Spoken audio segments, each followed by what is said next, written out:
Assalamualaikum warahmatullahi wabarakatuh. Bismillahirrahmanirrahim. Alhamdulillahirabbil alamin wassalatu wassalamu ala asyrafil mursalin sayyidina wa maulana Muhammadin wa ala alihi wa sahbihi ajma'in. Amma ba'd. Asyhadu an la ilaha illallah wa asyhadu anna Muhammadar Rasulullah. Raditu billahi rabban wa bil Islam dinan wa bi Muhammadin nabiyyan wa rasulan.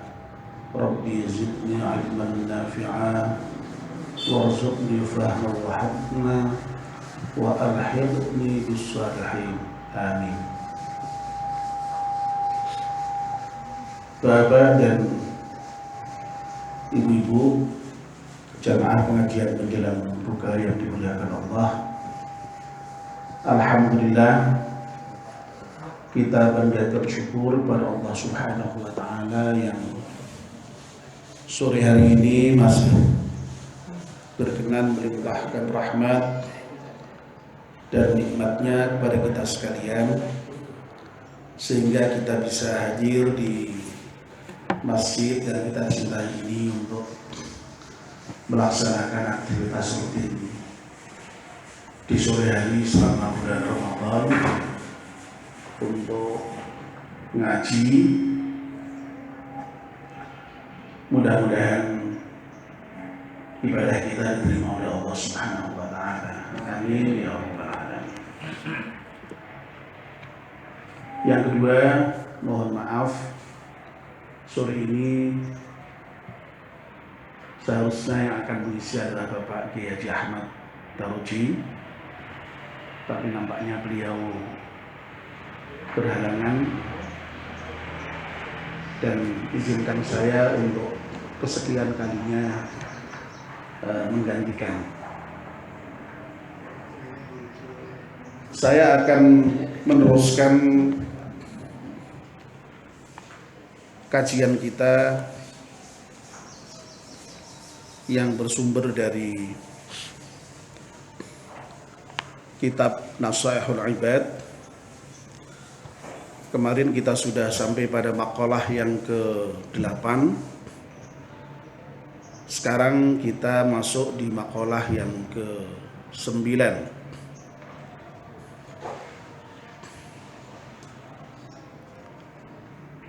Wal maqalatut tasi'atu, maqalah yang ke-9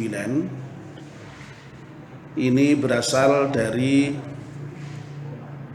An Sufyan ats-Tsauri radhiyallahu anhu, dari Sufyan ats-Tsauri, semoga Allah meridhoinya. Wa huwa Syekhul Imam Malik. Sufyan ats-Tsauri radhiyallahu anhu itu adalah gurunya Imam Malik. Imam Malik itu salah satu imam madhab yang 4 yang terkenal itu. Ada Imam Syafi'i, Imam Hanafi, Imam Hambali, dan satunya Imam Malik.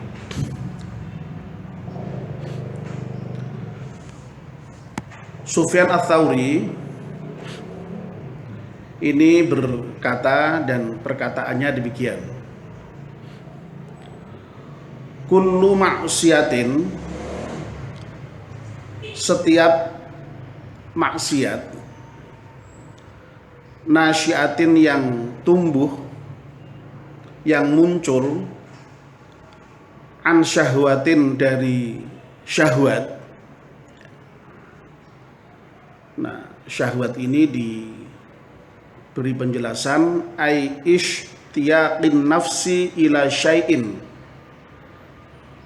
Syahwat itu maksudnya adalah keinginan nafsu terhadap sesuatu.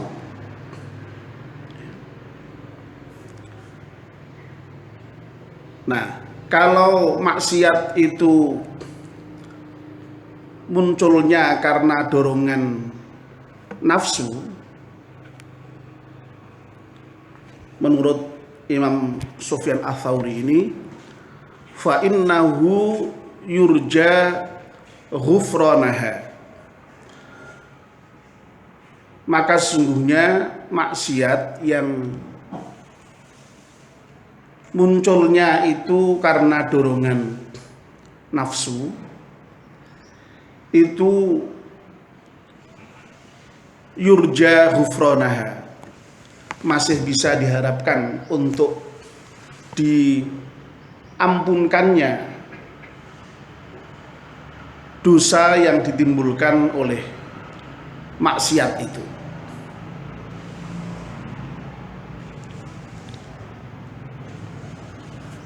Berikutnya, wa kullu ma'siyatin, dan setiap maksiat, nasya'at an kibrin, yang muncul dari kesombongan, merasa besar, ai da'wal fadli, maksudnya kibir itu ya mengaku diri lebih utama, lebih besar dibandingkan dengan yang lain, merasa hebat dibandingkan dengan yang lain. Fa innahu la yurja ghufranuha, maka sesungguhnya maksiat yang munculnya itu dari kesombongan itu tidak bisa diharap ampunan dosanya. Kenapa begitu? Ini masih diberikan penjelasan. Li'anna ma'siyata iblisa, karena sungguhnya maksiatnya iblis, karena asluha awil maksiati, maksiatnya iblis itu adalah dasarnya karena minal kibri, ya, disebabkan oleh kesombongan. Jadi Sufyan Ats-Tsauri ini memberikan argumentasi tidak bisanya diampunkan dosa yang disebabkan oleh kesombongan itu karena sama dengan dosa yang dibuat oleh iblis, yang iblis itu juga sombong, yaz'umu annahu khairum min sayyidina Adam. Iblis itu mengaku, menyangka bahwa dirinya itu lebih baik dari Nabi Adam. Saya kira ini kita semua tahu ya. Jadi memang iblis itu dilempar dari surga ya, karena iblis ini diperintahkan untuk bersujud oleh Allah kepada Nabi Adam, tapi dia aba wastakbar, dia membangkang dan merasa lebih besar, merasa lebih utama dari Adam. Pernyataannya pun juga direkam oleh Al-Quran, khalaqtani min narin wa khalaqtahu min tin, kata Adam. Bagaimana saya mau bersujud kepada Adam? Ana khairum minhu, saya lebih baik dari Adam. Khalaqtani min nar, aku ini dicipta dari api, sementara Adam dicipta dari tanah.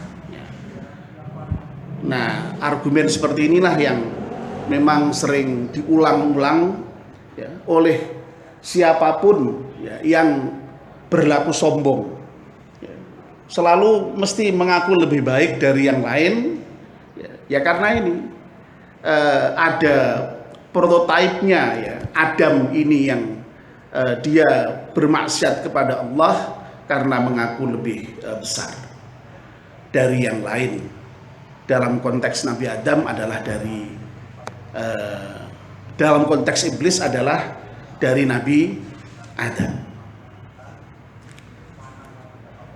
Nah, Sufyan Ats-Tsauri ini kemudian memberikan penjelasan lebih lanjut, wali anna zillata sayyidina Adam alaihi salam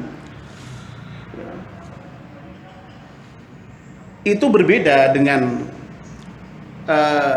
di apa namanya, lemparnya Nabi Adam itu dari surga ya. Ini kan dua-duanya dulu sama-sama di surga ya. Iblis dilempar karena maksiat, dan maksiatnya itu dikarenakan oleh kesombongan. Adam juga dilempar juga ya, dari surga, tetapi Adam ini kana asluha minasyahwati ya. Jadi asalnya maksiatnya Adam itu didorong karena syahwat ya. Bisaba bisytiyaqihi ila dzauqi thamrati syajaratis syahwatil manhiyi anha. Karena apa namanya, keinginan Adam yang luar biasa untuk merasakan buah-buahan syahwat yang oleh Allah sudah dilarang. Jangan sampai Adam itu memakan, apalagi memakan, mendekati saja tidak boleh. Nah ini ya, jadi Sufyan Ats-Tsauri ini membedakan dua jenis maksiat. Yang pertama adalah maksiat yang didorong oleh syahwat, oleh keinginan nafsu ya, yang itu dimungkinkan untuk diampunkannya dosa, dan itulah yang terjadi pada Nabi Adam. Nabi Adam dulu melanggar larangan Allah untuk tidak memakan buah terlarang ya, tetapi dimakan juga, akhirnya dilempar ke dunia, dan itu sangat panjang ceritanya di dalam Al-Quran, itu dimuat penuh itu ya, detail ya. Dulu Pak Fadil sudah mengkaji itu panjang lebar di tafsir surat Al-Baqarah itu, karena itu ayat-ayat sekitar ke-30, sekarang Pak Fadil sudah sampai ayat ke-122. Jadi meskipun saya itu kalau pagi ngantuk itu ya tahu ayatnya paling tidak itu. Ayatnya 122 begitu ya.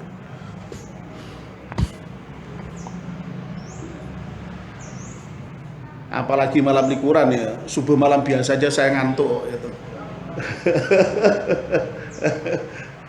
Ya, saya paling sering ngantuk itu di masjid ya.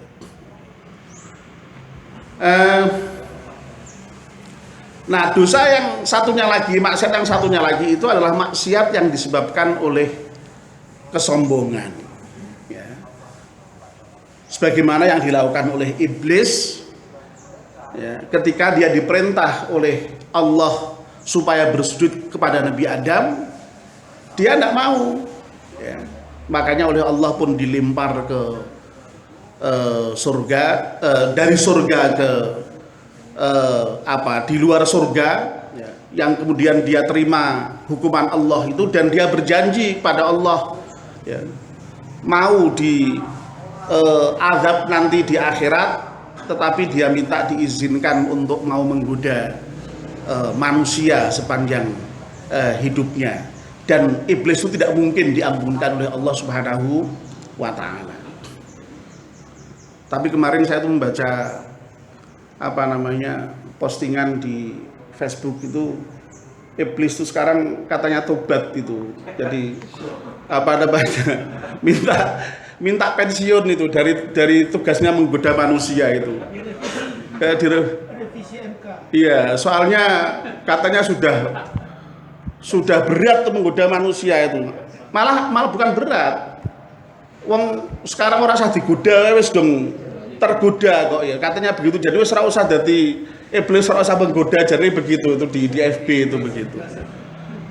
Nah, sudah kapok Gusti katanya itu. Lah wong ada manusia itu yang lebih jahat daripada iblis kok gitu, daripada begitu katanya itu.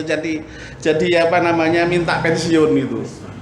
Lah wong piye, wong minumanku cong yang ya saiki wis diminum manusia. Aku wis ra kumanan jarine begitu. Ya toh. Judi kuwi perbuatanku jarine wis godolanan menungso. Dadi wis ora kumanan daripada ngono njaluk pensiun wae jarine gitu ya. Tapi tentu saja tidak bisa, karena memang itu iblis itu sudah dijanji oleh Allah untuk memang diberi kesempatan hidup untuk menggoda manusia sampai di akhir hayat, dan nanti memang dia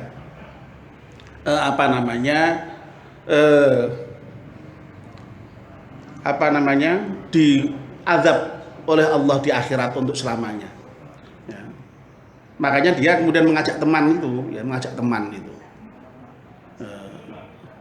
Yad'u hizbahu liyakunu min ashabis sa'ir, ya, dalam bahasa Al-Qur'an. Makanya iblis itu selalu mengajak golongannya itu untuk sama-sama nanti menghuni neraka sa'ir. Tapi dalam hal mengajak ini pun juga dia sudah tadi protes juga kepada Allah gitu. Dan saya tuh sering dipersalahkan kayak begitu ya tuh. Manusia itu puasa gak makan itu karena katanya setan, katanya iblis. Padahal dia makan sendiri gitu ya gitu. Wong katanya saya sudah dibondo gitu katanya, kok masih makan gitu kan ya ta. Dia nyopet katanya itu katanya setan tuh. Padahal dia sendiri saya sudah dibondo Ramadan jadi serba salah dia itu. Jadi minta pensiun itu katanya itu ya. Wah ya Allah, na'udzubillah min dzalik. Itu ya. Nah ini Bapak dan Ibu-ibu. Nah, sekarang mari kita bahas dua jenis dosa ini, jenis maksiat ini. Jadi yang pertama itu maksiat yang karena syahwat, karena keinginan ya terhadap sesuatu, ya. Kepengin harta lalu kemudian sampai direwangi mencuri, kepengin direwangi apa begitu ya. Yang itu kemudian semuanya syahwat, dasarnya syahwat. Nah, itu masih dimungkinkan untuk diampunkannya dosa. Dan memang itulah maha murahnya Allah, maha rahimnya Allah ya. Yang beberapa waktu lalu juga belum lama itu disampaikan Pak Fadil dalam kajiannya tentang kitab Arba'in Nawawiyah, Pak Fadil ya. Arba'in Nawawiyah ya, yang merupakan hadis qudsi itu ya. Jadi itu kan banyak sekali itu ya ibadi itu diantaranya itu ya ibadi innakum tuhtiuna bil-laili wan nahar. Ya.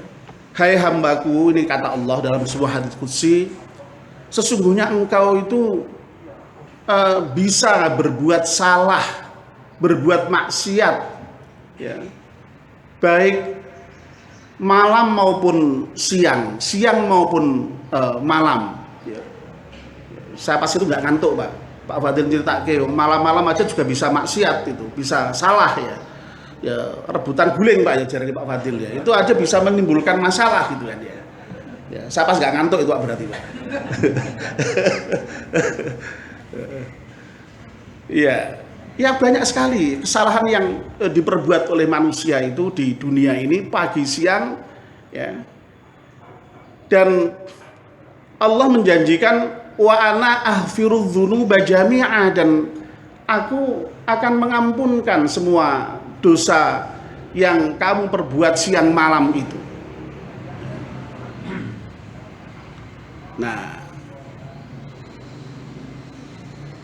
bahkan ya, kalau kita melihat ajaran Islam itu ya, ini enaknya itu ya, enaknya ajaran Islam itu. Allah itu memberikan berbagai macam media, fasilitas untuk menghapus dosa itu. Ya.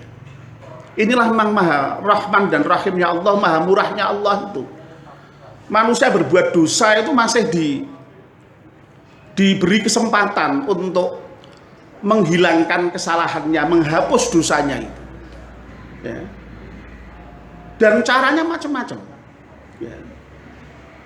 Cara yang pertama adalah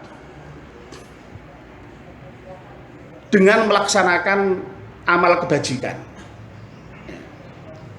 Jadi belum minta ampun. Jadi berbuat baik saja itu sudah menghapuskan dosa. Ya. Dalam Al-Quran itu disebutkan dengan sangat tegas ya, innal hasanati yudhibnas sayyi'at.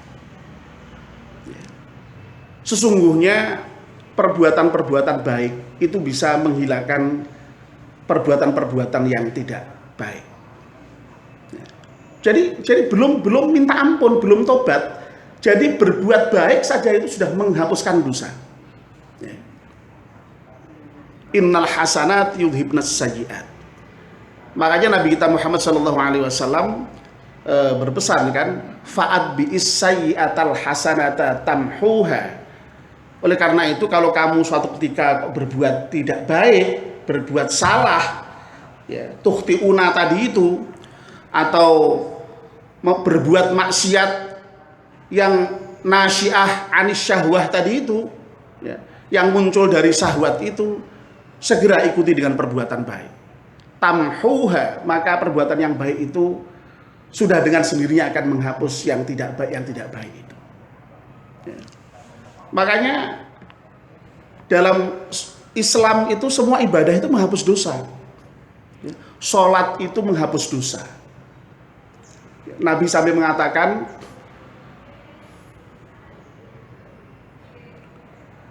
hei para sahabat, kalau kamu tuh di depan rumahmu ada sungai, zaman segitu sungai ya, dan kamu setiap hari mandi 5 kali, apakah kamu masih kotor? Jawabannya tentu tidak. Apalagi mandi sampai 5 kali. Mau mandi 2 kali sehari aja itu sudah bersih gitu. Ya.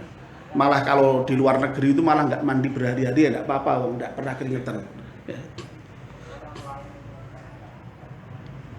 Ya. Menghapus dosa. Ya. Zakat itu sudah menghapus dosa. Ya. Makanya mensucikan. Ya. Puasa, apalagi itu puasa itu sudah jelas, sudah berkali-kali dinyatakan, man shoma ramadhana imanan wa ihtisaban ghufira lahu ma taqaddama min dzambi. Menghapus dosa. Haji, apalagi haji itu menghapus dosa sama sekali dan tidak ada balasan kecuali surga. Jadi perbuatan-perbuatan baik itu sudah menghapus dosa dengan sendirinya. Bahkan nuwun sewu ya, ini ada pernah kejadian orang yang mencium wanita begitu, lalu dia merasa sudah sangat berdosa besar, lalu minta hukum oleh Nabi, ya, itu hanya disuruh wudhu saja itu. Ya. Nah ini tapi bukan berarti lalu kemudian jangan aku tak bolak-balik ngabungi uang orang gitu, mestinya tidak begitu maksudnya ya. Ini untuk menunjukkan betapa maha murahnya Allah itu loh, ya. Ini Makanya ini sebenarnya tidak boleh diberikan ini kayak gini, ini rahasia janjane ya. Nanti iso dadi wah, kok ngono nak ngono ya aku tak. Ya, rahasia janjane ini, janjane. Rahasia janjane ini. Wah, ini Pak Hadirin malah sudah mau mencoba ini, waduh ini. Keliru saya tadi, nggak bisa disampaikan. Ya. Jadi semua yang baik-baik itu sudah menghapus dosa dengan sendiri. Tapi itu memang ya harus diketahui itu dosa yang kecil memang, dosa yang kecil. Tapi kalau dosa yang besar itu semua ulama sepakat itu bahwa dosa yang besar itu memang tidak bisa hilang dengan sendirinya, tetapi harus diikuti dengan mohon ampun kepada Allah, istighfar dan bertaubat kepada Allah Subhanahu wa Ta'ala. Nah, kalau sudah istighfar dan taubat itu dosa sebesar apapun akan diampunkan oleh Allah Subhanahu wa Ta'ala. Kalau memang kita betul-betul bertaubat dan taubatnya itu adalah taubat nasuha itu. Dan Nabi kita itu dalam banyak hadis diceritakan beliau itu membaca istighfar, beristighfar pada Allah itu sehari tidak kurang dari 70 kali atau bahkan 100 kali. Ya bayangkan itu. Nabi itu maksum, tidak pernah berbuat dosa, ya. Beristighfar kepada Allah sehari 70 sampai 100 kali. Nah, rupa-rupanya ini dalam hal beristighfar ini berbanding terbalik ya. Jadi biasanya emang orang yang semakin sedikit dosanya itu semakin banyak istighfar.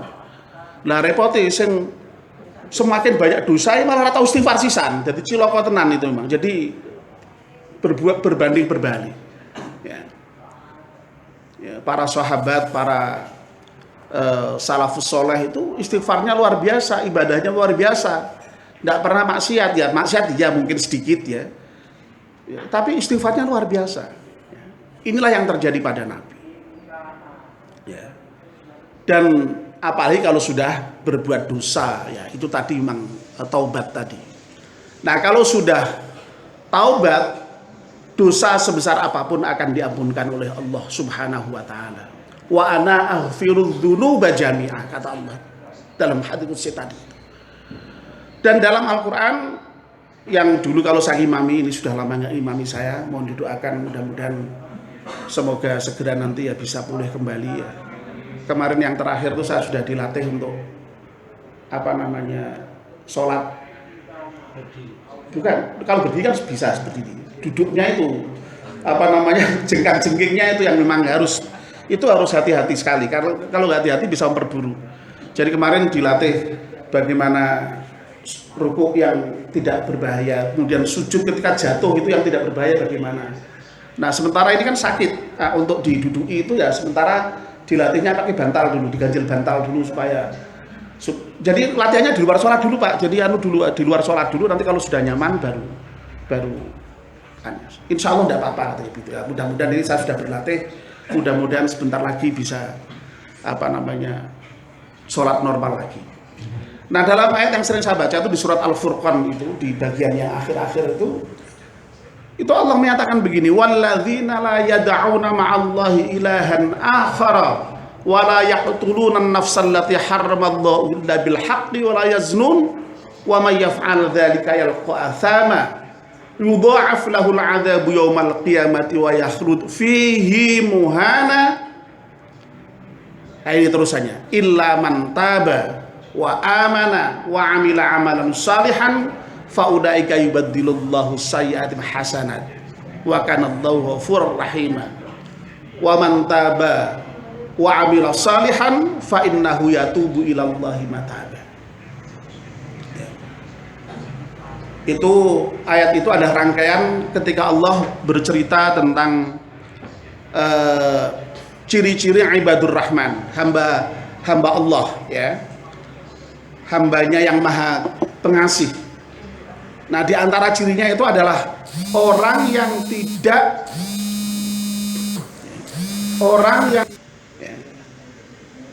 jadi orang yang tidak menyertakan Tuhan-Tuhan yang lain ketika dia berdoa kepada Allah. Berarti apa itu berarti? Berarti tidak melakukan syirik berarti. Ya, berarti orang yang tidak melakukan syirik. Ya. Lalu walayak tulu nafsal lati haramallahu illa bil haqqi, tidak membunuh nyawa, tidak menghilangkan nyawa dengan tidak hak. Berarti tidak membunuh. Walayaznun, dan tidak berzina. Ya. Jadi syirik, membunuh, berzina itu merupakan dosa-dosa yang besar. Nah, ayat itu mengatakan wa may yaf'al dzalika yalqa athama. Kalau seseorang kok melakukan perbuatan-perbuatan tadi itu, berdoa kepada Allah dengan menyertakan doa Tuhan-Tuhan yang lain, atau berbuat syirik, membunuh orang, berzina, maka dia akan menemukan siksanya. Yudha'aful 'adzabu yaumal qiyamati, bahkan siksanya itu dilipat gandakan nanti di akhirat, dan dia akan selama-lamanya di neraka itu dalam keadaan hina, dalam keadaan dihinakan, muhana. Nah, Allah memberikan pengecualian, illa man taba wa amana wa amila amalan salihan faulaika yubaddilullahu sayyi'at hasanat. Kecuali orang yang bertaubat, lalu beriman dan beramal saleh. Nah, kalau dia bertaubat, beriman dan beramal saleh, Allah akan menggantikan kejelekan-kejelekannya itu dengan kebaikan-kebaikan. Masya Allah, ini luar biasa maha penerima taubatnya Allah Subhanahu wa ta'ala. Sehingga dalam kitab Riyadhus Shalihin itu ada hadis yang menginformasikan pada kita begini: Allah itu kalau ada hambanya yang bertaubat, itu senangnya bukan main. Senangnya bukan main. Sampai kesenangan Allah itu melebihi, ya, gambarannya melebihi orang yang sedang berjalan di hutan, kendaraannya yang dipakai untuk bepergian dan masih penuh dengan muatan bekal dan bawaan segala macam itu hilang. Wis digoleki ngalor ngidul ora ketemu. Sudah putus asa, duduk di bawah pohon, tiba-tiba unta tadi muncul kembali. Itu senangnya kayak apa itu? Pasti luar biasa. Ya, luar biasa. Nah, Allah itu ketika ada hamba yang bertaubat itu senangnya itu melebihi gambaran orang yang sudah kehilangan harapan, untanya hilang, dengan seluruh bekalnya itu bisa ketemu kembali. Jadi ya wis cah ucul hilang meneh gitu kan gitu. Jadi itu senangnya bukan main Allah. Jadi diampunkan dosanya oleh Allah Subhanahu wa ta'ala. Nah, oleh karena itu ya ini betapa saking maha murahnya Allah, maha rahman rahimnya Allah itu, maha penerima taubatnya Allah itu, maha mengampuninya Allah itu. Makanya kita sering menyebut Allahumma innaka afuwun, ya Allah sungguhnya engkau adalah zat yang maha memberi maaf, ya. Tuhibbul afwa fa'fu anni, maka engkau sangat senang dengan memberikan ampunan itu, dan oleh karena itu ampunilah aku. Bahkan ini cerita ekstrimnya itu sampai ada orang yang membunuh orang sampai 99 orang, ya. Takon karo ulama saat itu, iki piye iso di ngapura-pura ya ora mungkin no mbunuh wong siji wae gedene dosane ora karuan nek wong 99 dipateni sisan dadi genep wong 100. Ya. Itu akhirnya taubat, mohon ampun pada Allah, dan diterima taubatnya. Loh, ini betapa maha pengampunannya Allah itu, ya. Nah, tapi ya pesan saya untuk diampuni tadi, jangan sampai berzina dulu, jangan sampai bunuh orang dulu, jangan sampai apalagi sampai yang lain-lain, ya janganlah, ya. Jadi kita lebih baik seperti Rasul mencontoh, mohon ampun kepada Allah sebanyak-banyaknya, meskipun kita mungkin ya pada level tertentu mungkin ya berbuat dosa tapi hanya sedikit, dan itu pun juga mungkin mudah-mudahan hanya karena didorong oleh keinginan syahwat tadi, bukan karena sombong. Ya, sudah masuk Pak? Sudah ya. Kalau begitu kita akhiri sampai di sini dulu ya. Masih ada satu yang belum kita bahas, yaitu maksiat yang karena sombong, sebagaimana maksiatnya iblis ya, yang itu menurut Sufyan Ats-Tsauri tidak ada kemungkinan untuk diampunkan lagi. Nah, kita mohon kepada Allah Subhanahu wa taala semoga seluruh dosa yang sudah kita lakukan apapun bentuknya diampunkan Allah Subhanahu wa taala. Amin.